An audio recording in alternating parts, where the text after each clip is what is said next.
सदाशिवसमारम्भां शङ्कराचार्यमध्यमाम् अस्मदाचार्यपर्यन्तां वन्दे गुरुपरम्परां श्रुतिस्मृतिपुराणानामालयं करुणालयं नमामि भगवत्पादं शङ्करं लोकशङ्करं शङ्करं शङ्कराचार्यं केशवं बादरायणं सूत्रभाष्यकृतौ वन्दे भगवन्तौ पुनः पुनः ईश्वरो गुरुरात्मेति मूर्तिभेदविभागिने व्योमवद्व्याप्तदेहाय दक्षिणामूर्तये नमः। श्रीचिद्घनगणाय सुखम नित्यम सत्प्रकाशम व्यापकं नाम रूपे अधिष्ठानं बुद्ध्य बोध्यं बुद्धेर्दृक्यत्व निर्मलम अपारं सर्ववेदांत वेद्यं प्रत्यक् परम महः तदेवाहन्नमत्तो नीति में निश्चितामतिः।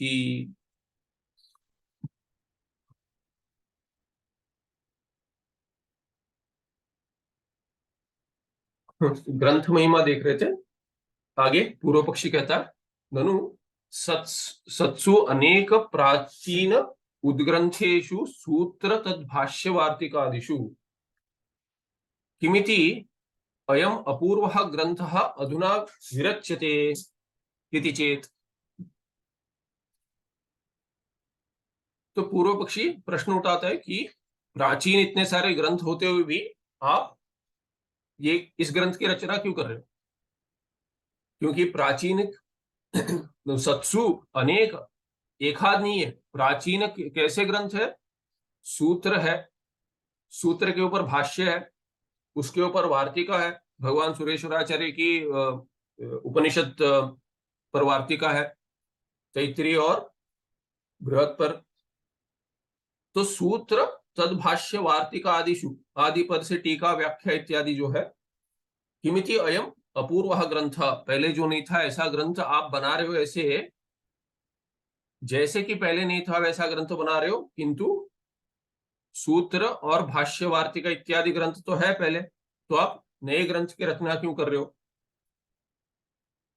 तो कहते हैं न इति चेत न, उसके पहले सूत्र भाष्य और वार्तिका इत्यादि ये क्या है वो टिप्पणी में बताते। अल्पाक्षरम असंदिग्धम सारवद विश्वतो मुखम अस्तोवम अनवध्यं च सूत्रम सूत्रविदो विदुः। ये सुना होगा पहले। तो सूत्र किसको कहते हैं?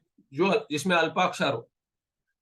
सूत्र कंठस्थ होना चाहिए, इसीलिए क्या है कि जितना कम हो सके उतने अक्षरों में सूत्र की रचना करते। सूत्र का योग सूत्र हो, पूर्व मीमांसा कर्मकांड के सूत्र हो, ब्रह्म सूत्र हो, जो भी सूत्र हो, व्याकरण सूत्र। तो अल्पाक्षरम, अल्पानी अक्षराणी अस्मिन, अल्पाक्षर होना चाहिए, असंदिग्धम होना चाहिए, उसमें संदेह नहीं होना चाहिए, संदेह रहित होना चाहिए, सारवद, जो भी कहना चाहते हैं उसका पूर्ण सार उसमें होना चाहिए, और विश्वतोमुखम, ऐसा नहीं होना चाहिए कि एक कार्य के लिए एक सूत्र, एक ही सूत्र से अनेक कार्य बतलाने चाहिए। ऐसे नहीं कि एक सूत्र से हर बार अनेक कार्य हो, किंतु जैसे व्याकरण सूत्र है, कोई सूत्र है, अंग कार्य है, तो अंग कार्य है तो तद्धित में भी होगा, तिंगंत में भी होगा, और सुबंत प्रक्रिया इत्यादि में भी, कृदंत सुबंत प्रक्रिया में भी उसका उपयोग होगा, प्रयोग होगा विश्वतों का। तो क्या है कि एक ही सूत्र भिन्न भिन्न जगह काम करेगा। तो जिसको अगर संज्ञा दी है तो संज्ञा के प्रदेश क्या है, भिन्न भिन्न प्रदेश में काम करेगा। तो वैसे विश्वतमुख होना चाहिए। अस्तोभम, उसमें कुछ भी ऐसे जैसे निरर्थक शब्द नहीं होना चाहिए, निरर्थक शब्द होने नहीं चाहिए। जैसे श्लोक में क्या करते हैं, अगर श्लोक में कोई छंद में अगर श्लोक की रचना करते हैं तब क्या करते हैं कि अगर पाद पूर्ण नहीं हो रहा है, चार पाद है समझिए, तो चार पाद में अभी चारों पाद अगर पूर्ण ठीक से नहीं हो रहे, जैसे गुरु और वैसे लघु ऐसे सब कहते हैं, ह्रस्व दीर्घ जहां होना चाहिए, तो उससे अगर पाद पूर्ण नहीं हो रहा है तो पाद पूर्णार्थम चकार ऐसे कोई शब्द डाल देते हैं जो निरर्थक है। उसे चकार या वा ऐसे शब्द का वहां पे अर्थ नहीं है, और ये या वो ऐसे अर्थ नहीं है, तो निरर्थक शब्द होते हैं। या तो जैसे वेद में मंत्र में जिसमें अर्थ नहीं है, वैसे स्वाहा वषट स्वधा ऐसे सब शब्द है जिसके अर्थ नहीं है, निरर्थक शब्द कहते हैं, तो वैसे नहीं होने चाहिए, सूत्र में नहीं होने चाहिए। अस्तोभम अनवद्यानि च, और क्या कहते हैं, हाँ, अनवद्यंच, और उसमें कोई गलती नहीं होनी चाहिए, उसमें कोई दोष नहीं होना चाहिए, दोष रहित होने चाहिए, उसको सूत्र कहते हैं। सूत्र जो जानते हैं सूत्र क्या है वो उसको सूत्र कहते हैं। सूत्र विदः सूत्रम विदुः। षड्दर्शन षड्दर्शन्यात्मकानि षड्दर्शन आत्मक, एक मिनट, षड्दर्शन्यात्मक, यहाँ पे कोई कंकण दोष दिख रहा है। षड्दर्शन्यात्मक, ठीक है, जो भी षड्दर्शन्यात्मक, यकार नहीं होना चाहिए ऐसा लगता है। षड्दर्शन्यात्मक अनेक ग्रंथेषु सत्सु अपि अत्र सूत्र शब्देन श्रीकृष्ण द्वैपायन प्रणीतम सूत्रात्मकम शारीरक मीमांसा शास्त्रम गृह्यते। तो कहते हैं यहाँ पे ब्रह्म सूत्र का विवरण करते हैं। सूत्र शब्द से बहुत सारे ग्रंथ है जो सूत्र रूप में है, किंतु यहाँ पे क्या है, वेदांत सूत्र, क्योंकि वेदांत का संदर्भ है, तो वेदांत सूत्र, न कि योग या व्याकरण सूत्र। तो यहाँ कहते हैं कि जो श्री कृष्ण द्वैपायन व्यास महर्षि रचित शारीरक मीमांसा सूत्र है या वेदांत सूत्र है, ब्रह्म सूत्र है, उसका ग्रहण करते इधर सूत्र शब्द से मूल में। फिर ये आगे भाष्य वार्तिका इत्यादि आगे देख लेते हैं। तो सूत्रार्थो वर्ण्यते अत्र पदैः सूत्रानुसारिभिः स्वपदानि च वर्ण्यन्ते भाष्यम भाष्यविदो विदुः। जो भाष्य क्या है जानते हैं, वो भाष्य का लक्षण कैसे देते हैं। सूत्रार्थः वर्ण्यते, यत्र सूत्रार्थः वर्ण्यते, जहां पे सूत्र का अर्थ, सूत्र के अर्थ का वर्णन किया जाता है। पदैः सूत्रानुसारिभिः, किन पदों से, उन पदों से सूत्र का विवरण किया जाता है, उन पदों से जो पद सूत्र का अर्थ निकट से उसके साथ ही चल रहे हैं, उसके अर्थ अनुसार। तो सूत्र अनुसार में सूत्र के अर्थ के अनुसार ही पद से वर्णन किया जा रहा है, ऐसे नहीं कि कोई भिन्न कहानी बता रहे। तो सूत्र के अनुसार ही सूत्रार्थ बता रहे, वैसे स्वपदानि च वर्ण्यन्ते, और अपने पद का भी, जो जिस पद से सूत्र के अर्थ का विवरण कर रहे, कहीं कहीं उन शब्दों का भी, जिन पदों का प्रयोग किया है उन शब्दों का भी अर्थ बताते। स्वपदानि, अपने पद का भी अर्थ बताते, विवरण करते हैं, उसको भाष्य कहते हैं।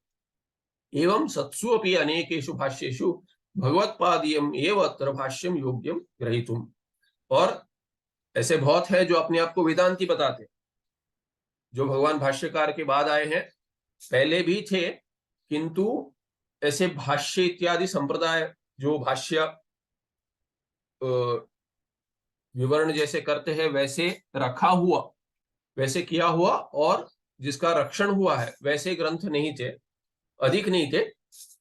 कुछ थे पहले, जिनको वृत्तिकार कहते हैं, तो भास्कराचार्य ऐसे कोई भी थे पहले, तो वो वेदांती थे, अद्वैत वेदांती थे, क्योंकि उनका तत्व तो अद्वैत था, किंतु वो द्वैत के साथ मिश्रित था। तो कहते थे कि जैसे बद्ध अवस्था में द्वैत है और द्वैत मिथ्या नहीं है, द्वैत है, और मुक्त अवस्था में अद्वैत है, वैसे कहते हैं। तो उनको भी वो पूर्व पक्षी के रूप में लेते हैं सूत्र के भाष्य में, भगवान सूत्रकार भी लेते हैं, और भगवान भाष्यकार भी जो भाष्य उसके ऊपर लिखते हैं, तभी भी वो उनको सिद्धांति कहते हैं। पर क्या कहते हैं, वो परम सिद्धांत नहीं है। वो भी वेदांती थे, किंतु वो परम सिद्धांत नहीं है, क्योंकि अगर अगर जीव बद्ध हो और वो बंधन अगर सत्य हो, मिथ्या ना हो, तो कभी भी नहीं जाएगा। तो मुक्ति अवस्था में आप ये नहीं कह सकते कि अभी मुक्त है, पहले सचमुच बद्धता, अभी जीव मुक्त है, ये कह नहीं सकते, क्योंकि अगर सच्ची बद्धता तो वो कभी भी मुक्त हो नहीं सकता। स्वरूप से अगर बद्ध है जीव, तो स्वरूप से मुक्ति नहीं मिल सकती। तो इतने सारे भाष्य है, उनमें से भी एक ही भाष्य कहलाएगा यहाँ पे जो भगवान भाष्यकार का, आदि शंकराचार्य का भाष्य, वही इस शब्द से, भाष्य शब्द से ग्रहण हो रहा है। फिर ये वार्तिक क्या है? उक्तानुक्त दुरुक्तानाम चिंता यत्र प्रवर्तते तदेव वार्तिकम प्राहुर वार्तिकज्ञा महर्षयः। तो महर्षि जो वार्तिक क्या है ये जानते हैं, वो क्या कहते हैं? किसको वार्तिक कहते हैं? उक्त अनुक्त दुरुक्त, जो कहा गया है उसके ऊपर चिंता करते हैं। यत्र चिंता प्रवर्तते, कहाँ चिंता करते, किस विषय में करते? जो सूत्र में उक्त है या भाष्य में उक्त है या मंत्र में उक्त है, श्लोक में उक्त है, तो जहां जो कहा गया उसके ऊपर विचार करते हैं, जो नहीं कहा गया उसके ऊपर विचार करते हैं कि ये क्यों नहीं कहा गया, उसको कहना चाहिए था कि नहीं कहना चाहिए था, तो कह भी सकते थे, तो अगर ये भी कहना चाहिए था, तो अनुक्त जो है। और दुरुक्त, जो एक एक ओर से समझाया गया है, वो दूसरे ओर से अगर देख सकते उसको, तो दुरुक्त हो सकता है। गलत ऐसे नहीं, गलत ऐसे नहीं देखना चाहिए, पर क्या है कि उसमें भिन्न अभिप्राय भी हो सकता है, ये भी ठीक है पर यहां पर ऐसा अर्थ भी हो सकता है, तो वहां पे क्या है, दुरुक्त भी कह सकते हैं। या कभी कभी जो वार्तिककार है भगवान सुरेश्वराचार्य, वो नहीं मानते कुछ विषय को, जैसे सन्यास में अधिकार किसको है, तो ऐसे नहीं कहते कि जो कहा गया है उससे भिन्न भी लोगों को अधिकार है, तो तभी वो समझाते कि कैसा सन्यास, कैसे सन्यास में अधिकार है, तो उसमें भिन्नता रखते हैं। तो ऐसे भिन्न प्रतीत होता है, भिन्नता नहीं है पर प्रतीत होता है। तो अभी लोग क्या कहते हैं कि भगवान भाष्यकार नहीं मानते थे कि इन इन इन वर्णों को सन्यास में अधिकार है, पर भगवान सुरेश्वराचार्य मानते हैं। तो अभी उसका समन्वय कैसे होगा? तो वो दुरुक्त करके कह सकते हैं, किंतु भगवान अप्पया दीक्षित क्या करते हैं, उसमें समन्वय करते हैं। तो कहते हैं कि कैसा सन्यास है जिसमें सबको अधिकार है, और कैसा सन्यास है जिसमें केवल ब्राह्मणों का अधिकार है, वो बतलाते हैं। या जैसे जीवन मुक्ति विवेक में भगवान विद्यारण्याचार्य बतलाते हैं कि सन्यास के भेद क्या है। तो कैसे सन्यास में किसको अधिकार है वो समझाते हैं, और लिंग सहित सन्यास होना चाहिए कि लिंग रहित सन्यास होना चाहिए, वैसे में वैसे विषय में भेद है, हो सकता है, ऐसे समन्वय करते हैं। तो वो दुरुक्त हो सकता है, उसको दुरुक्त करके कह सकते हैं। तदेवं वार्तिकम प्राहु, उसको वार्तिक कहते हैं। सत्सु अपि एवं जातीय केशु अनेकेशु वार्तिकेशु, भिन्न भिन्न वार्तिका है, किंतु अभी देखिए भाष्य भी भिन्न है, बहुत सारे हैं, और वार्तिका भी है, टीका भी बहुत है। तो किनको भाष्यकार कहेंगे, किनको टीकाकार कहेंगे, किनको वार्तिककार कहेंगे? तो ये जो शब्द उत्पन्न हुआ है वार्तिककार या भाष्यकार, तो ऐसे नहीं कि किसी ग्रंथ पे, सूत्र पे एक भाष्य लिख दिया तो भाष्यकार बन गए, या टीकाकार, टीकाकार लेते, वो अच्छा उदाहरण है। तो टीका ऐसे नहीं कि एक भाष्य पे अगर टीका लिख दी या दो भाष्यों पे टीका लिख दी तो टीकाकार बन गए। तो उसमें जो प्रत्यय लग रहा है, कृत प्रत्यय जो लग रहा है, जब भी व्युत्पत्ति करते धातु में, या समास जो बन रहा है, समास में जो प्रत्यय लग रहा है उपपद तत्पुरुष, तो वो व्याकरणकार कहते हैं कि वो प्रत्यय ताच्छील्य अर्थ में लगता है। तो उसका अर्थ क्या है कि टीकाकार क्या है, टीकाम करोति थी टीकाकार, जो टीका करते हैं या टीका की रचना करते हैं वो टीकाकार कहलाएंगे, किंतु कैसे उसमें ताच्छील्य न करोति, तच्छीला, कि वही उनका उनका आचरण वही है, ये और दूसरा काम नहीं करते। अभी कुंभकार कौन है? कुंभम करोति तो कुंभकार, ऐसे नहीं कि अभी आपने घर में चलिए कि कोई आर्ट का क्लास करते हैं बहुत सारे, तो उसमें आपने एक कुंभ बना दिया, घटा बना दिया, तो आपको कुंभकार नहीं कहेंगे, क्योंकि उसमें रुचि है, आपने सीख लिया, क्राफ्ट है, वैसे कर लिया। किंतु जो कुंभ बनाते हैं वही उनका धर्म है, आचरण है, उनको कुंभकार कहेंगे। वैसे ही टीकां करोति ताच्छील्येन इति टीकाकार, तो इस अर्थ में व्युत्पन्न होता है। तो इसीलिए वार्तिका भी ऐसी, इतने सारे वार्तिक है। श्री शंकर भगवत पाद पूज्य शिष्य मंडन मिश्राख्य सुरेश्वराचार्य कृतम एव अत्र वार्तिकम ग्राह्यम। तो भगवान सुरेश्वराचार्य जो थे, जिनका पूर्वाश्रम संन्यास के पहले का नाम मंडन मिश्रा था, वही जो भगवत शंकर भगवत पाद के पूज्य पाद के जो शिष्य थे, उन्हीं की वार्तिका जो है उसका ग्रहण करते हैं यहाँ पे। और आदि पद क्या है? सूत्र भाष्य वार्तिकादिशु, तो यहाँ पे आदि पद ग्राह्याणि उपनिषद गीतादीनी, उपनिषद हो गीता हो इतने भी है सब। और आदि पद से और एक आदि है, वहां पे हम कैसे टीका इत्यादि, टीका व्याख्या।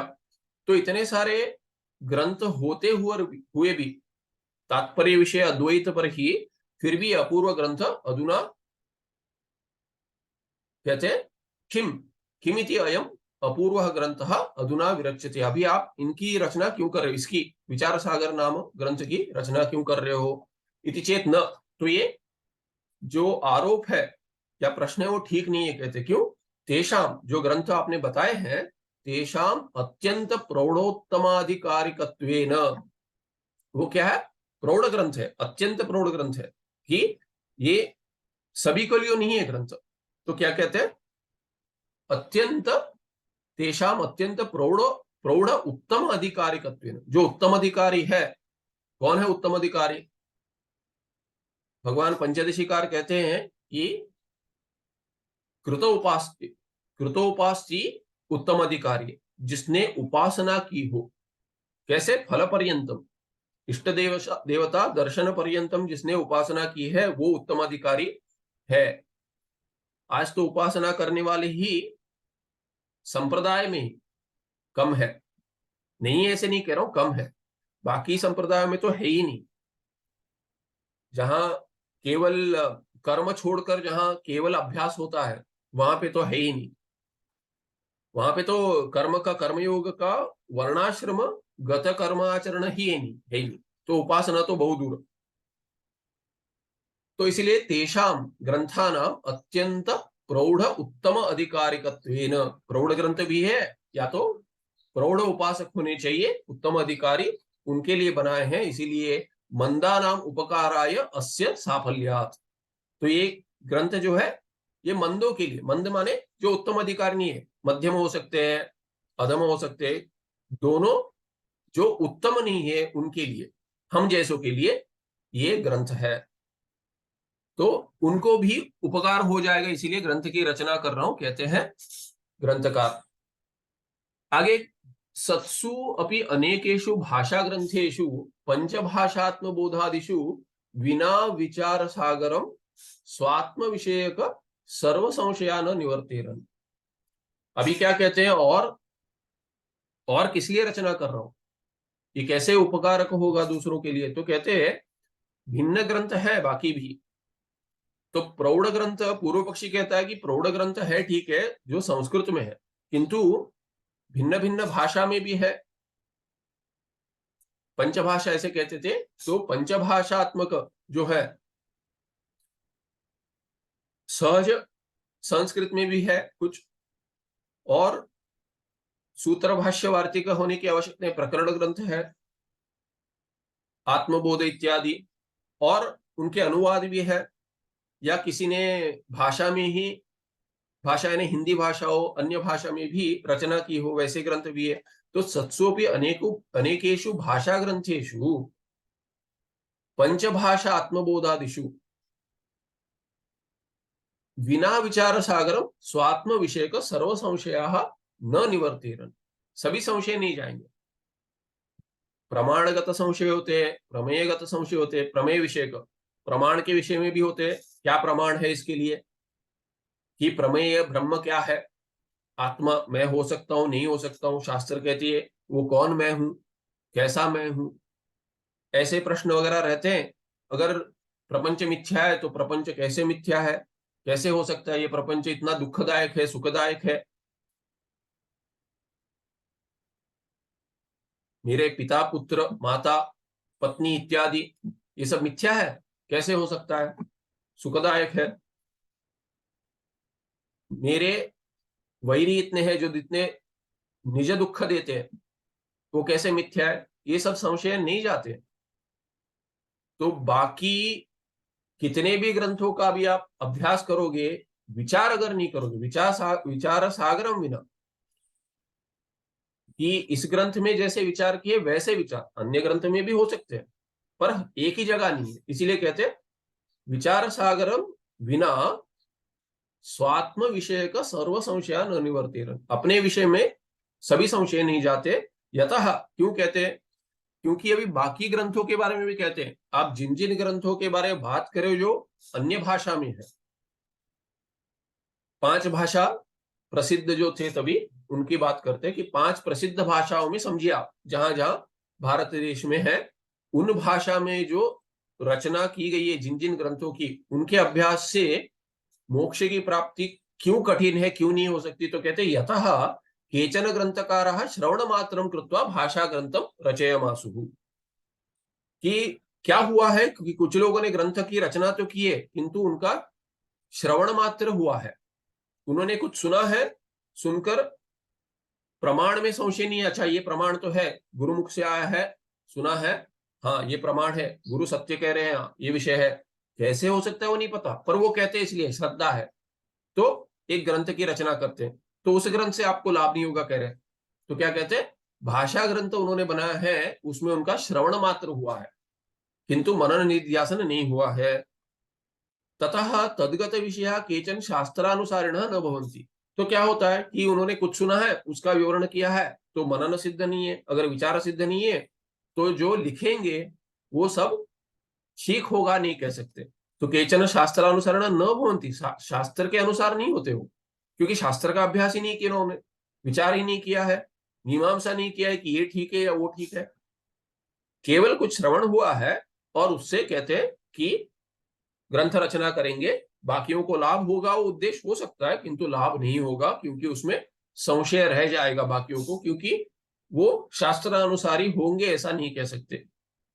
क्वचित शास्त्रार्थ वैपरीत्यं च उपलभ्यते, और कभी कभी क्या होता है इन ग्रंथों में शास्त्र के विपरीत भी अर्थ होते हैं, इसीलिए उनसे लाभ नहीं होगा। अपरे केचन, और कुछ बाकी लोग क्या करते हैं, स्वल्प शास्त्राभ्यास मात्रेण भाषा ग्रंथान रचयामासु, कुछ शास्त्र का अभ्यास कर लेते, स्वयं ही कर लेते और पुस्तक लिख देते हैं। तत्र वेदांतार्थ समग्रस्य अनुक्तत्वात् न तैहि निस्संशय ज्ञान उदेति। तो थोड़ा ज्ञान होगा, नहीं ऐसा नहीं कहते, किंतु शास्त्राभ्यास मात्र स्वल्प, थोड़ा ही शास्त्र का अभ्यास है, स्वल्प है, अल्पता है, इसीलिए क्या होगा कि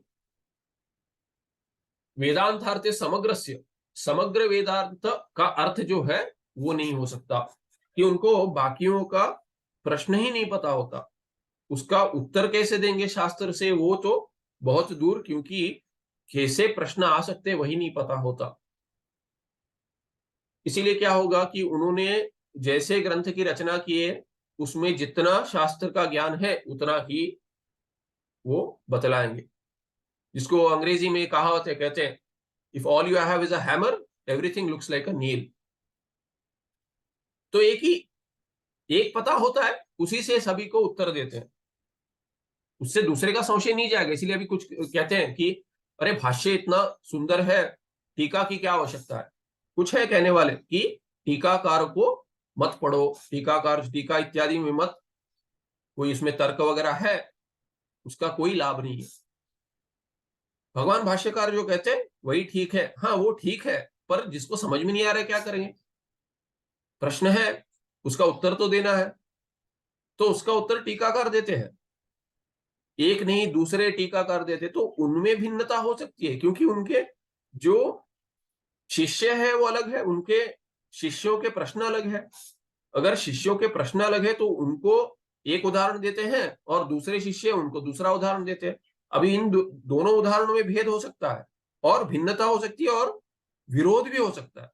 होने तो विरोध, आपको अगर उस उदाहरण से कोई लाभ नहीं है तो छोड़ दीजिए, पर क्या करते नहीं, ये गलत है, हाँ गलत है, पर आपको क्या लाभ हो रहा है उससे, आपको जो उदाहरण मिल रहा है उसको लेकर चलिए, भाष्य पर्याप्त है, पर्याप्त है, टीका में रुचि है कीजिए, एक टीका नहीं दो टीका कीजिए, दो नहीं तीन, जितने टीका है कीजिए, जिनको लाभ हो रहा है वो करें, आपको क्या लेना देना है। वो तो अगर अद्वैत तात्पर्य के विरुद्ध नहीं है तो प्रमाण ही है, क्योंकि उससे किनको तो लाभ हो रहा है। और आप ये नहीं कह सकते वो ग्रंथकार मुक्त नहीं है। संप्रदाय में तो अस्मद आचार्य पर्यंतम करके कहते हैं, तब तक जो जो आए हैं जिनसे ज्ञान की प्राप्ति हो रही है वो सभी मुक्त है करके ऐसी श्रद्धा होती है शिष्य में, तभी जाके लाभ होगा। अगर मैं अपने गुरुकुल जाता हूं और कहता हूं कि आप मुझे पढ़ाइए, क्यों, मुझे मुक्ति चाहिए, आपको भले ही ना मिली हो मुझे चाहिए, ये कैसे होगा? आपको भले ही ना मिली हो मुझे चाहिए और मुझे मिलेगी ऐसी श्रद्धा है। क्यों? क्योंकि सब कुछ छोड़ छाड़ कर यही कोशिश कर रहा हूं, और इस प्रयत्न में इच्छा तो है मुक्ति की, किंतु श्रद्धा नहीं है कि गुरु के पास मुक्ति है, कि गुरु मुक्त है ये श्रद्धा नहीं है। अरे इनके पास क्या होगा, अरे ये टीकाकार के पास क्या होगा, ये तो गलत है। क्यों? दोनों झगड़ा कर रहे, अगर झगड़ा कर रहे तो दोनों गलत है। अरे नहीं, गलत नहीं है, दोनों झगड़ा करे, तर्क में होता है वैसा, वो तो मनुष्य का स्वभाव है कि मैं ठीक हूं तो आप गलत हो। वो तो तर्क की एक शैली है कि दूसरे को नीचा दिखाना भी ये तर्क की शैली है, तर्क में चलता है। जैसे भगवान भाष्यकार भी कहते हैं जेष्यामि सर्वान आरभे च चिंता, ऐसे कुछ तैत्तिरीय भाषा में है। भगवान भाष्यकार स्वयं कहते हैं, तैत्तिरीय में है, छांदोग्य में याद नहीं आ रहा, छांदोग्य षष्ठोध्याय में हो सकता है। तो कहते हैं कि ऐसी चिंता, पूर्व पक्षी कहता है, मध्यस्थ जो कहता है कि आप ये चिंता करोगे मत करो, इससे कोई लाभ नहीं है। तो कहते क्यों नहीं करे? तो पूर्व पक्षी कहता है देखिए आप चिंता तो करोगे क्योंकि उसका पर्यवसान नहीं होगा, कुछ फल प्राप्ति नहीं होगी। भगवान भाष्यकार कहते क्यों? कहते क्योंकि इतने सारे द्वैती हैं, आप अकेले ही अद्वैती हो, आप किन किन से लड़ोगे? इसीलिए क्या होगा कि इनसे सब चर्चा कर लोगे किंतु फल प्राप्ति नहीं होगी, तो व्यर्थ है ये चिंता। कहते तो कहते तो भगवान भाष्यकार अंत में उत्तर देते कि कहते आपने जो ये कहा कि मैं ही एक अद्वैती हूं, ये इतनी शुभ बात कही आपने। तो कहते हैं कि यही यही सूचना है मेरे लिए कि अभी ये चिंता तो मैं कर ही रहूंगा और सब पर जीत भी प्राप्त कर लूंगा। क्यों? क्योंकि ये आपका वचन ही शुभ है कि अद्वैत ये तत्व जो है, तात्पर्य श्रुति का है, वैसा अद्वैती हूं मैं, तो श्रुति अनुसार मैं चिंता कर रहा हूं, इसीलिए मैं जीतूंगा। तो कहते हैं इसलिए जेष्यामि सर्वान आरभे च चिंता, आरभे च चिंता, मैं चिंता शुरू कर रहा हूं। कहते हैं कि आप कितना भी कर लो, क्योंकि अद्वैत चिंता करके रहूंगा मैं। तो ऐसे टीकाकार भी कर सकते हैं कि भिन्न भिन्न शिष्यों के लिए लाभ हो ऐसे। तो तत्र वेदांतार्थस्य समग्रस्य अनुक्तत्वात्, समग्र वेदांत अर्थ वहां पे उन ग्रंथों में जिन्होंने अल्पशास्त्र अभ्यास किया वो नहीं कर पाएंगे, पूरे वेदांत का समग्र अर्थ नहीं बतला पाएंगे। इसीलिए तैः निस्संशय ज्ञान न निस्संशय ज्ञानम न उदेति, तो इसलिए संशय रहित ज्ञान की उत्पत्ति नहीं होगी उन ग्रंथों के अभ्यास से। अस्मिन् विचार सागरे तो वेदांतार्थाः समर्मकाः समग्रतया शास्त्रानुसारेण प्रतिपाद्यन्ते। किंतु इस विचार सागर ग्रंथ में क्या करते हैं, ग्रंथ की महिमा बतला रहे, तो कह रहे इस विचार सागर ग्रंथ में वेदांतार्थ समर्मकाः, जहां जहां ग्रंथि है उस सभी ग्रंथियों पे विचार होगा, जहां जहां संशय, संशय ही ग्रंथि है, उसको सुलझाएंगे, समग्रतया पूर्णतया करेंगे और शास्त्र के अनुसार करेंगे। शास्त्र को छोड़कर विचार नहीं होगा, शास्त्र को लेकर ही विचार होगा। जिस भी विषय पर विचार होगा शास्त्र प्रमाण लेकर होगा। इसीलिए क्या होगा, सर्वत्र शास्त्र अविरोधेन च आत्मज्ञान उपयोगी विषयाः सप्रपंचम निरूप्यन्ते, और पूर्ण विस्तार से जहां जहां आवश्यक होगा सर्वत्र सभी जगहों पे क्या होगा, शास्त्र अविरोधेन, शास्त्र से जहां जैसे विरोध नहीं होगा।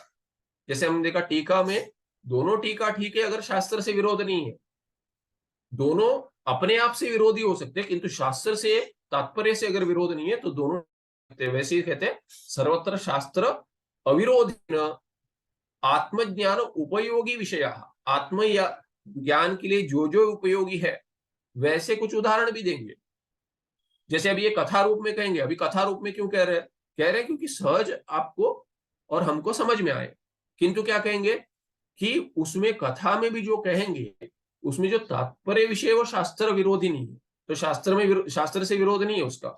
और सप्रपंचम निरूप्यन्ते, पूरा विस्तार से बताएंगे। तस्माद अयमेव सर्वेभ्यः ग्रंथ वेदांत ग्रंथेभ्यः उत्तमोत्तम, इसीलिए ये विचार सागर ग्रंथ जो है वो सभी ग्रंथों में उच्च ग्रंथ है, उत्तम ग्रंथ है। नास्ति अस्य समं ग्रंथांतरम, अन्य ग्रंथ नास्ति, दूसरा कोई ग्रंथ, जो मैं पहले भी कह रहा था, इससे भी प्राप्त है। और अभ्यास करेंगे तो आपको ही समझ आएगा कि ऐसा ग्रंथ आपको कहीं और नहीं मिलेगा। तो अभी आगे साधन चतुष्टय का निरूपण करते हैं। थोड़ा देखकर रुकेंगे, एक पंक्ति देखकर। साधन चतुष्टय निरूपणम अनुबंध चतुष्टयम। अनुबंध चतुष्टय क्या है? यही प्रथम अध्याय प्रथम तरंग का विषय है। अधिकारी विषय प्रयोजन संबंध संबंधानाम अनुबंध इति नाम। अनुबंध किसको कहते हैं? अधिकारी, विषय, प्रयोजन और संबंध, ये चारों मिलकर अनुबंध कहते हैं। अनुबंध चतुष्टय। सर्वस्यैव हि शास्त्रस्य कर्मणो वापि कस्यचित् यावत् प्रयोजन नोक्तम तावत् तत्केन गृह्यते। क्यों अनुबंध का विचार या अनुबंध चतुष्टय क्यों बतलाना चाहिए? तो कहते हैं सर्वस्यैव शास्त्रस्य, कोई भी शास्त्र हो, कोई भी शास्त्र आप लेंगे तो, या कर्म भी हो, कर्मण वा अपि कस्यचित्, कोई भी कर्म हो या कोई भी शास्त्र हो, वो क्यों करना चाहिए? शास्त्र का अभ्यास क्यों करना चाहिए, या कोई कार्य क्यों करना चाहिए? बच्चों से ही देख लीजिए आप। माता कहती है अरे ये करो, क्यों करूं? क्यों करूं, ये पहला प्रश्न होता है। क्यों? क्योंकि बच्चे को भी पता है मुझे क्या लाभ होगा, पहले बताइए। ये करोगे तो ये मिलेगा, हाँ चाहिए, तब करूंगा। तो कर्म के लिए भी प्रश्न क्या, क्यों करूं? और शास्त्र के लिए भी अभ्यास क्यों करूं? तो उसमें क्यों, क्योंकि प्रयोजन तो होना चाहिए। तो इसलिए कहते हैं यावत प्रयोजनम न उक्तम, जब तक प्रयोजन नहीं पता कि ये कर्म या शास्त्र से क्या फल मिलेगा, तब तक मुझे नहीं चाहिए, किसी को भी नहीं चाहिए। क्यों कर रहे हो? अरे ऐसे कर रहा हूं, चलिए ऐसे ही कर रहा हूं, टाइम पास के लिए कर रहा हूं। कोई कहते हैं टाइम पास कर रहा हूं, क्या टाइम पास कर रहा हूं? हाँ टाइम पास करना प्रयोजन है ना, व्यर्थ हो रहा है, चलिए ठीक है, किंतु समय नहीं जा रहा है। तो समय जा नहीं रहा, तभी भी कुछ कर रहे, कार्य कर रहे, तो कर रहे। ये शास्त्र में कहते नहीं करना चाहिए कुछ, जैसे व्यर्थ, तो जैसे पानी में पत्थर मारते रहते, नहीं करना चाहिए। कहते शास्त्र में उदाहरण देते कि पानी में पत्थर मारना ये नहीं करना चाहिए, कि समय व्यर्थ हो रहा है, और ये ऐसे कार्य कर क्यों रहे हो, क्या लाभ क्या है? तो निष्प्रयोजन है। यावत प्रयोजन न उक्तम तावत तत्केन गृह्यते। कौन ग्रहण करता है ऐसे कर्म या शास्त्र का? कोई नहीं करता। इसीलिए इति वचनात्, ऐसे वचन है, इसीलिए क्या, प्रयोजनादि ज्ञानाभावे विवेकिनाम ग्रंथे प्रवृत्ति अनुपत्ते है तदंग भूत अनुबंध प्रथमम निरूप्यते। पहले अनुबंध का ही विचार होना चाहिए, उसका निरूपण होना चाहिए। क्यों? क्योंकि जब तक प्रयोजन आदि ज्ञान नहीं होगा, प्रयोजन इत्यादि विषय का, प्रयोजन होने के बाद विषय क्या है, किस विषय का कर्म है, किस विषय का शास्त्र है, क्या मैं पढ़ूंगा तो मुझे लाभ होगा, मैं कर्म करूंगा तो मुझे लाभ होगा? हर कोई कर्म नहीं कर सकता, भले ही लौकिक हो या वैदिक हो, हर कोई तो नहीं कर सकता। कुछ तो अधिकार होना चाहिए। जैसे पीएचडी करनी है तो मास्टर्स होनी चाहिए। 10वीं पास है, मैं पीएचडी करूंगा, नहीं हो सकता। तो कुछ अधिकारी होना चाहिए। तो अधिकारी और विषय क्या है, और उनमें संबंध क्या है, कि अगर मैं शास्त्र का अभ्यास करूंगा, आप कह रहे हैं मोक्ष फल है, तो ग्रंथ और उसका संबंध क्या है, विषय का, प्रयोजन का क्या संबंध है, तो वो भी समझ आना चाहिए, संबंध भी। इसीलिए अनुबंध प्रथम निरूप्यते। अभी आगे जाकर अधिकारी कौन है वो समझाएंगे, वो अगले पार्ट में देखेंगे। यहाँ रुकते। सुखम नित्यम स्वप्रकाशम व्यापकं नाम रूपे अधिष्ठानं बुद्ध्य बोध्यम बुद्धेर्दृक्यत्व निर्मलम अपारम सर्ववेदांत वेद्यम प्रत्यक परम महा तदेव अन्नमत्तो नेति में निश्चिता मति ही। कोई प्रश्न है? ठीक है, नमस्ते, धन्यवाद।